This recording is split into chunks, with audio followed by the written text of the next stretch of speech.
কিয়ামতের ভয়াবহতা, এটা আমাদের সমাজের মধ্যে জানা দরকার। কারণ মানুষ মনে করে এখন আর আমার মৃত্যুবরণ করতে হবে না, ওই যে একদিন কিয়ামতের ময়দানে আমাদের উপস্থিত হতে হবে, আমাদের হিসাব নিকাশের ব্যবস্থা আছে, এটা মানুষ এখন আর মনে রাখতে চায় না। সম্মানিত হাজরিন, এই জন্য কিয়ামত কেমন? আল্লাহর হাবিব বলেছেন কিয়ামত হবে শুক্রবারে।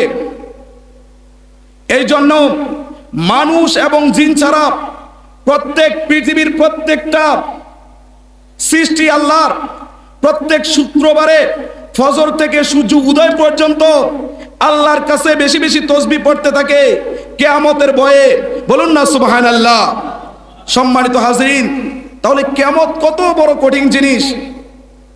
আমরা যারা কিয়ামত বিশ্বাস করি, আমরা হচ্ছে আহলে সুন্নাত ওয়াল জামাতের আকীদাভুক্ত, ঠিক কিনা?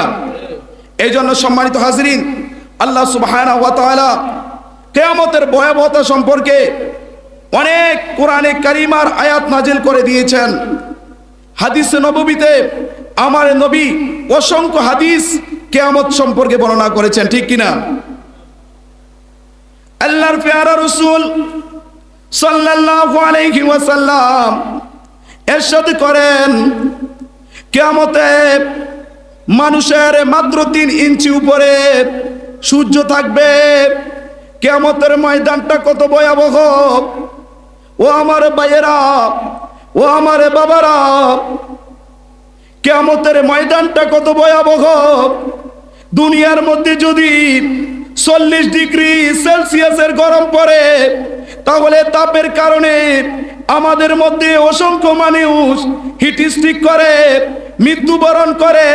অথচ কিয়ামতের ময়দানে মাহশরের মধ্যে যখন সকল মানুষগুলো একত্রিত হইয়া যাইব, ওই ময়দানে মাত্র 3 ইঞ্চি উপরে মাথার আপনার সূর্য থাকবে। কত ভয়াবহ! পেয়ারা রাসূল বললেন, এই কিয়ামতের ময়দানে মানুষগুলো ঘামে জর্জরিত হয়ে যাবে।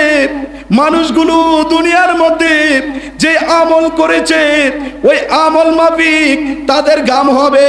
কোন ব্যক্তির শরীরের ঘাম হবে তার পায়ের টাকনু পর্যন্ত, কোন ব্যক্তির শরীরের ঘাম হবে তার কাঁধ পর্যন্ত, কোন ব্যক্তির শরীরের ঘাম হবে তার কানের লতি পর্যন্ত।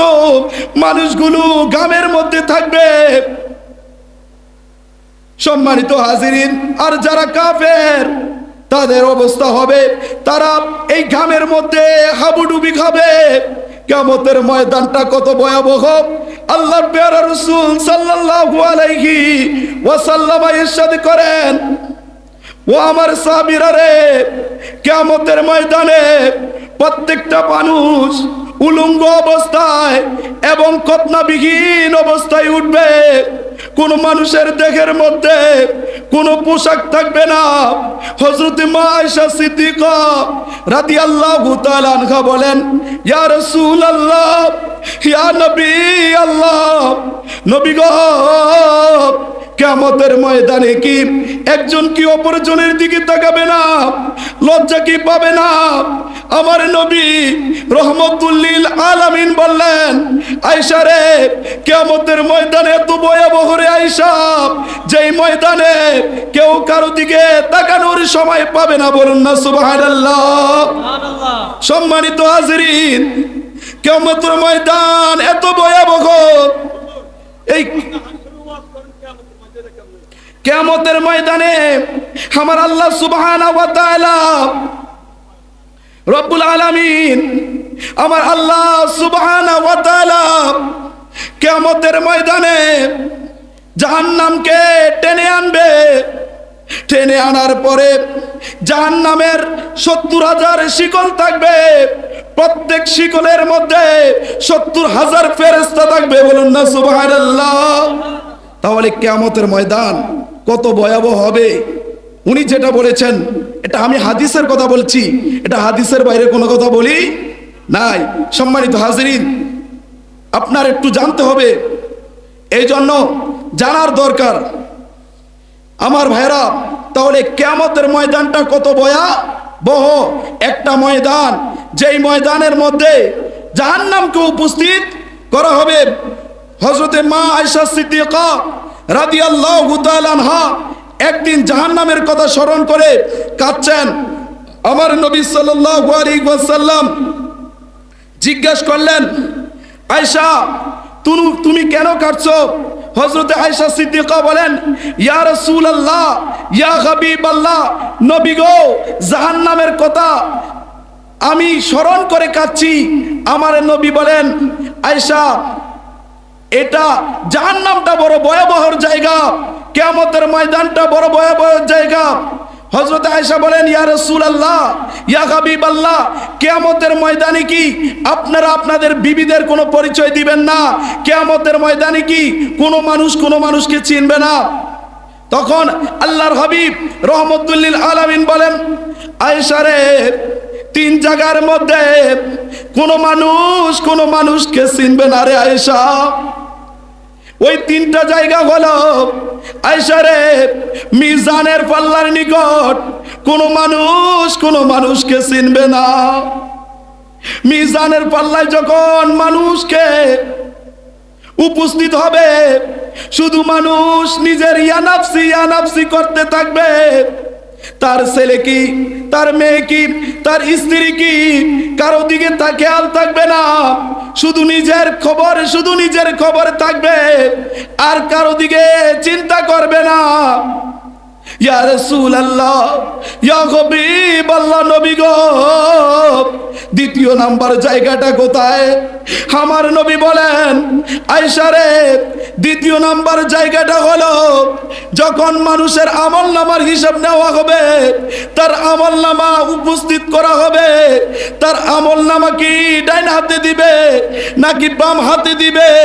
যখন এই চিন্তার মধ্যে মানুষগুলো মগ্ন থাকবে, কোনো ব্যক্তির চিন্তা করতে পারবে না। শুধু চিন্তা করবে, আমার আমলনামা কি ডান হাতে দেওয়া হয় নাকি আমার আমলনামা বাম হাতে দেওয়া হয়? আয়েশা রে, তিন নম্বরের জায়গা হলো ফুলসিরাত। আয়েশা রে, যেটা জাহান্নামের উপরে থাকে।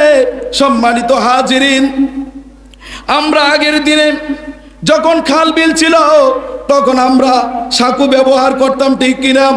অনেক সময় দেখা যায় আমরা সাঁকুর থেকে পড়ে যাইতাম, পরে পানির মধ্যে যাইতাম। আল্লাহর হাবিব বলে, তেমনি ভাবে কিয়ামতের ময়দানে ওই যে জাহান্নামের উপরে একটা সাঁকু থাকবে, সেটার নাম হচ্ছে ফুলসিরাত। মানুষগুলো এই ফুলসিরাত কখন পার হবে এই চিন্তায় মগ্ন থাকবে। বলুন না সুবহানাল্লাহ। ভালো যদি বাসতে হয় নবীকে বাসো, ভালো যদি জানতে হয় নবীকে জানো। নবী তরানে ওয়ালা নবী তরানে ওয়ালা নবী, পানির চেয়ে অধিক প্রিয় নবীকে জানো। আহা মনে যদি দিতে হয় নবীকে দিও, আহা পান যদি দিতে হয় নবীকে দিও। সাকারাতের বিছানাতে কি যে যন্ত্রণা, সাত সাগরের পানি দিলে তৃষ্ণা মিটে না, ঠিক না? সাকারাতের বিছানাতে কি যে যন্ত্রণা, সাত সাগরের পানি দিলে তৃষ্ণা মিটে না। আরে কাউসারের মালিক যিনি শাহে মাদিনা, আহা মনে যদি দিতে হয় নবীকে দিও, আহা প্রাণে যদি দিতে হয় নবীকে দিও। নবী তরানে ওয়ালা নবী তরানে ওয়ালা। কিয়ামতের ময়দান যখন কায়েম হবে, ইয়া নাফসি বলবে সবাই, ঠিক কিনা? কিয়ামতের ময়দান যখন কায়েম হবে, ইয়া নাফসি বলবে সবাই, আরে শাফায়াত করিবেন নবী শাহে মাদিনা। আহা মনে যদি দিতে হয় নবীকে দিও, আহা পানে যদি নবী তরানে ওয়ালা, নবী বসানে ওয়ালা, প্রাণের চেয়ে অধিক প্রিয় নবীকে জানো। আহা মনে যদি দিতে হয় নবীকে দিও, ঠিক না? আমার নবী তরানে ওয়ালা, আমার নবী কি বাসানে ওয়ালা।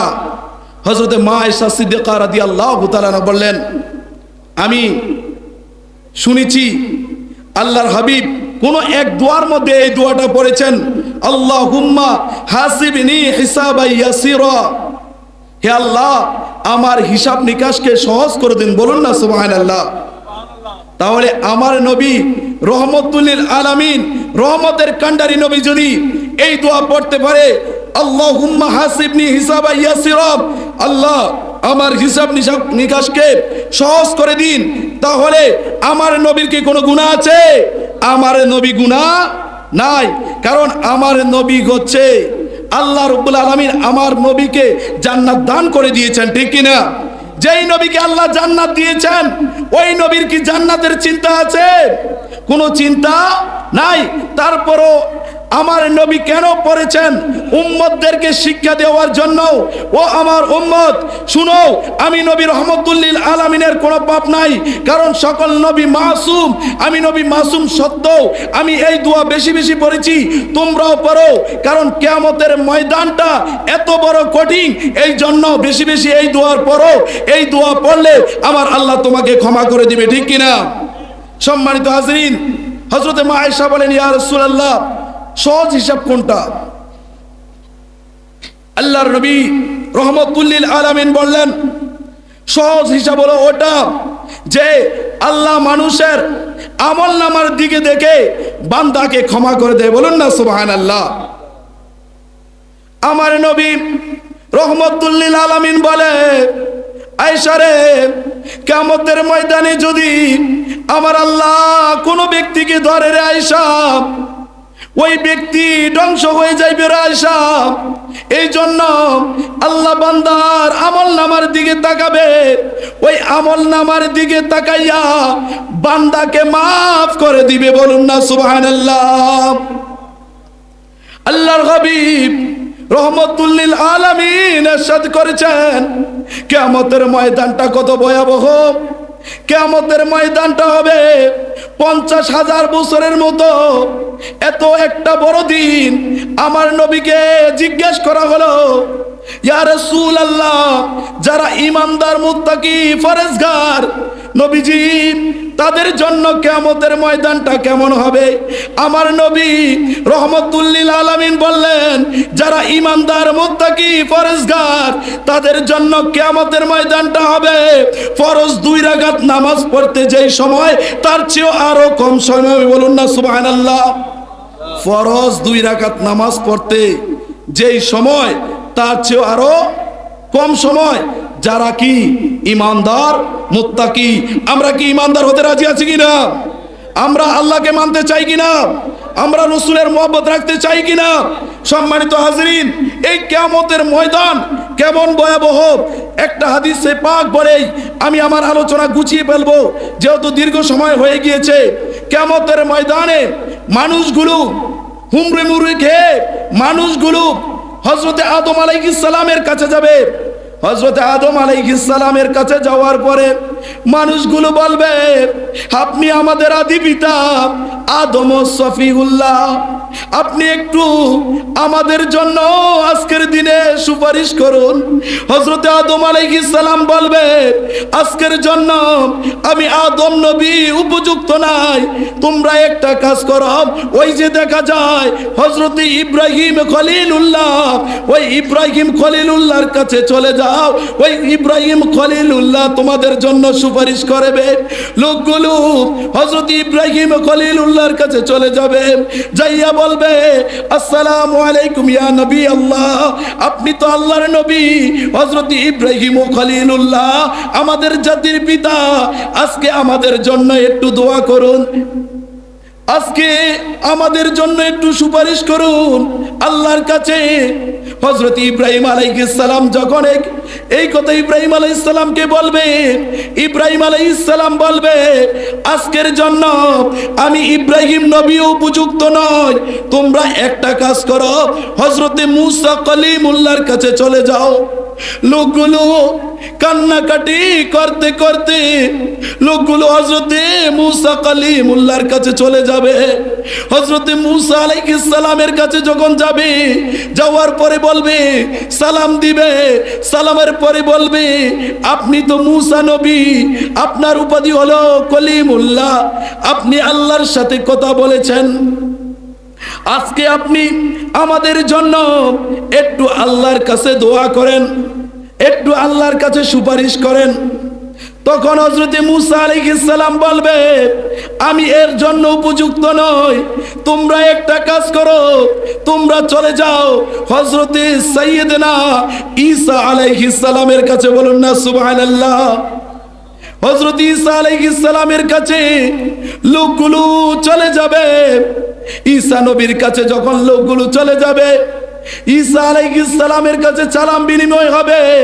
সালামের পরে বলবে, আপনি তো মরা মানুষকে জিন্দা করতে পারতেন, আল্লাহ আপনাকে বিশেষভাবে সৃষ্টি করেছে, আল্লাহ আপনাকে ফুয়ের মাধ্যমে সৃষ্টি করেছে। ও ঈসা নবী, আপনি একটা কাজ করুন, আজকের দিনে আমাদের জন্য একটু সুপারিশ করেন। হযরত ঈসা আলাইহিস সালাম বলবেন, আজকের দিনের জন্য আমি ঈসা নবীও আজকের জন্য উপযুক্ত নয়, তবে তোমাদের জন্য একটা খুশির সংবাদ আছে। ওই খুশির সংবাদ হলো, ওই যে দেখো মুহাম্মাদুর রাসূলুল্লাহ সাল্লাল্লাহু আলাইহি ওয়াসাল্লাম, সেই মুহাম্মাদুর রাসূলুল্লাহ সাল্লাল্লাহু আলাইহি ওয়াসাল্লামের কাছে চলে যাও, ওই আখিরি পয়গম্বর, উনি আজকে তোমাদের জন্য সুপারিশ করবে। দুঃখের দিনের দরদি মোর নবী কামিলিওয়ালা, নবী কামিলিওয়ালা, দুঃখের দিনের দরদি মোর নবী কামিলিওয়ালা, নবী কামিলিওয়ালা,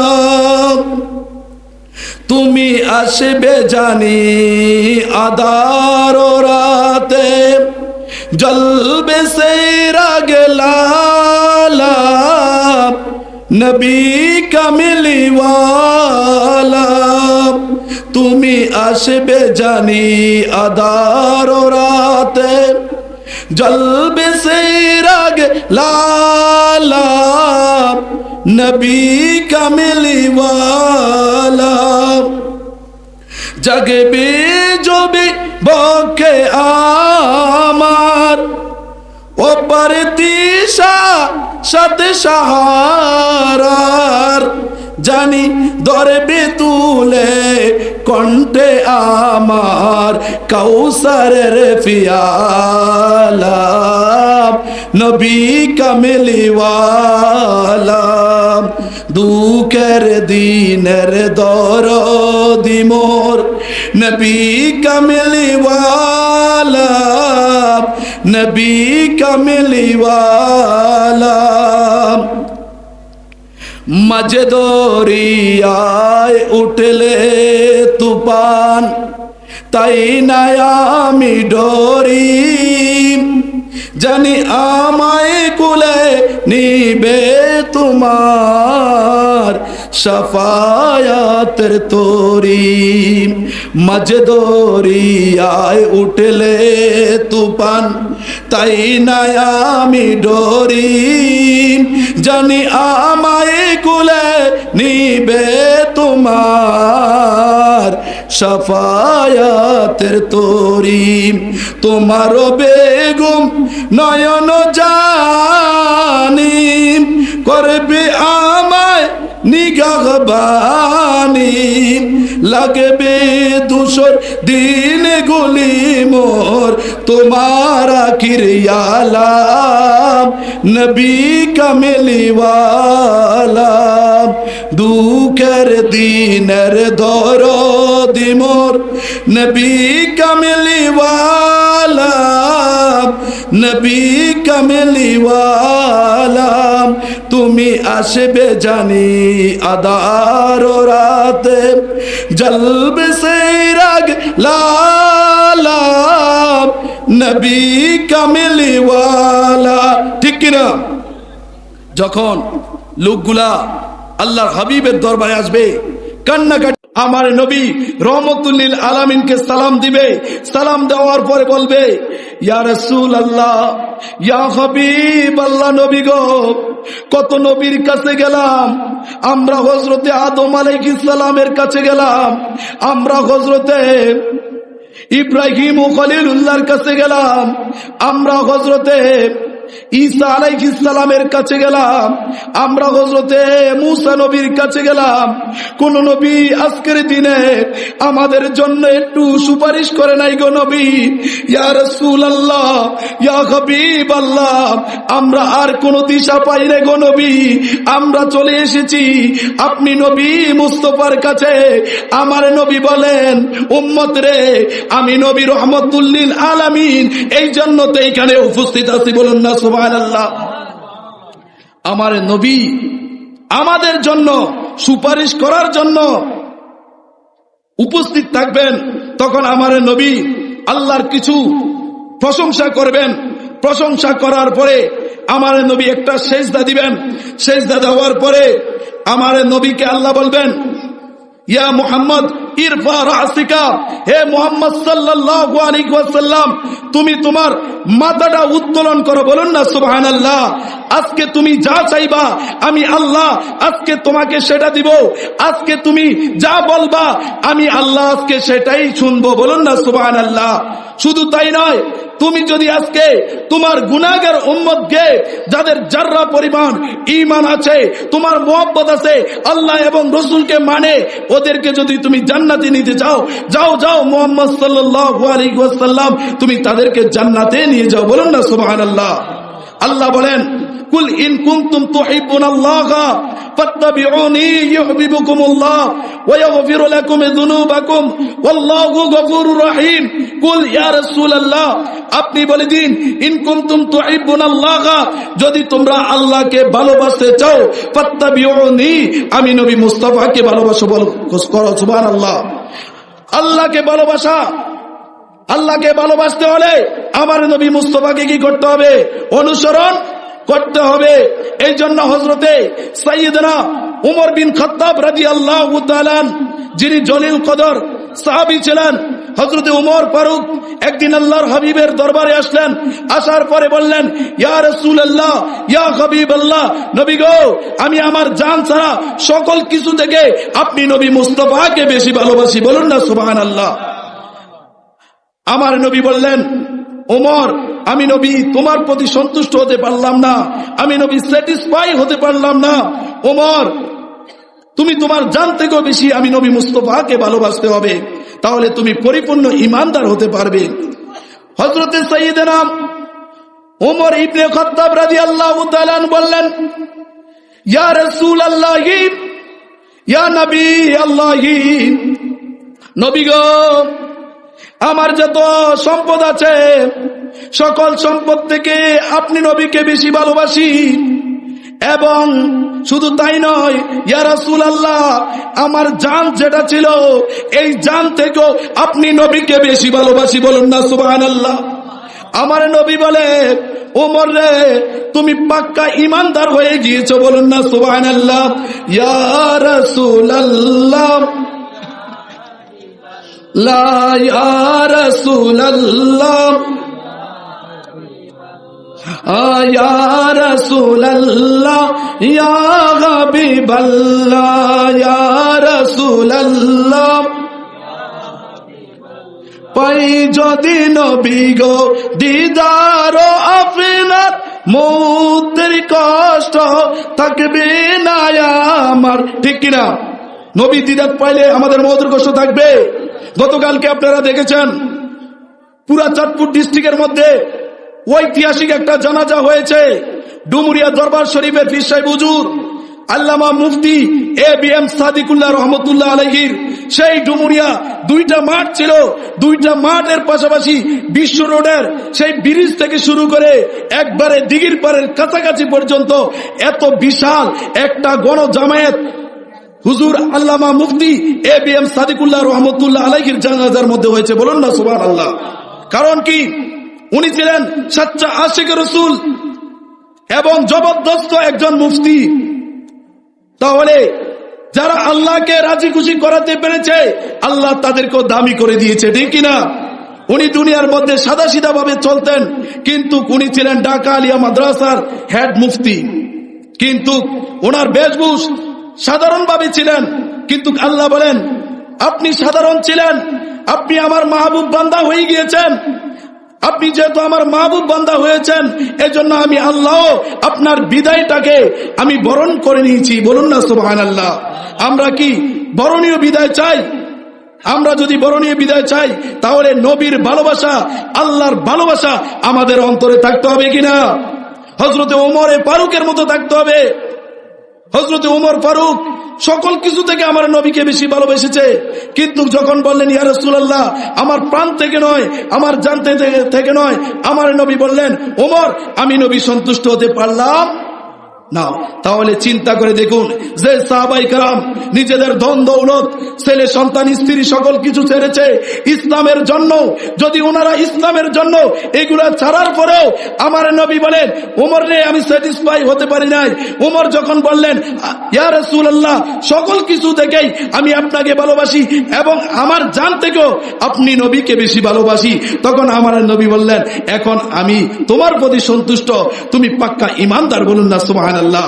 তাহলে আমরা কি রাজি আছি আমাদের ছেলে সন্তান, স্ত্রী আছে, ধন সম্পদ আছে, সকল কিছু ছেড়ে আমরা একমাত্র আল্লাহ এবং রসুলের মহব্বত অন্তরে ধারণ করব?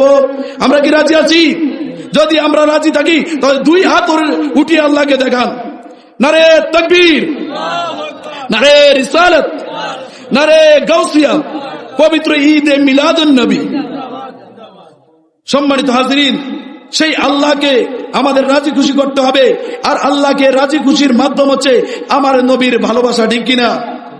এজন্য আল্লাহর হাবিব বলেন লা ইউমিনু আহাদুকুম হাত্তা আকুনা হাব্বা ইলাইহি মিন ওয়ালিদিহি ওয়া ওয়ালাদিহি ওয়ান নাসি আজমাইন। উচ্চ স্বরে বলুন না সুবহানাল্লাহ। তোমাদের মধ্যে কেউ পরিপূর্ণ ঈমানদার হতে পারবে না যতক্ষণ পর্যন্ত তোমাদের ছেলে মেয়ে, সন্তান সন্ততি, যত ধন দৌলত আছে তত এগুলা ছেড়ে আমি নবীকে এক নাম্বার ভালোবাসতে না পারবে ততক্ষণ পর্যন্ত তোমরা পরিপূর্ণ ঈমানদার হতে পারবে না। তাহলে হাদিসে পাকের আলোকে আমরা বলতে পারি হুব্বে মুস্তাফা, নবীর ভালোবাসা, নবীর প্রেম, এটা হচ্ছে ঈমানের মূল। সম্মানিত হাজিরিন, এই জন্য আমার নবী বললেন রিদার রব্বি ফি রিদাল ওয়ালিদাইনি ওয়া সাকাতুর রব্বি ফি সাকাতিল ওয়ালিদাইনি। আমাদের আব্বা আম্মা এই দুনিয়ার মধ্যে আছে কিনা? এখন আমাদের যুবক সমাজ স্ত্রীর কথা শুনে বাবা মার খেদমত করে না। এখন তারা বাবা মাকে বোঝা মনে করে, তারা মনে করে বাবা মা আগের দিনার। খবরদার, আমার নবী বলেছেন রিদার রব্বি ফি রিদাল ওয়ালিদাইনি ওয়া সাকাতুর রব্বি ফি সাকাতিল ওয়ালিদাইনি।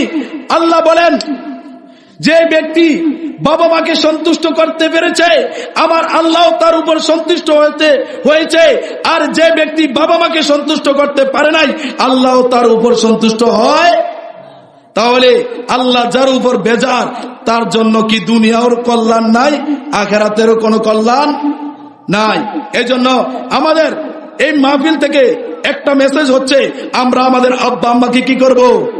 ভালোবাসবো। আমরা আমার আব্বা আম্মাকে জান প্রাণ দিয়ে ভালোবাসবো। আল্লাহ এবং রসুলের পরে যার স্থান তিনি হলেন বাবা মা।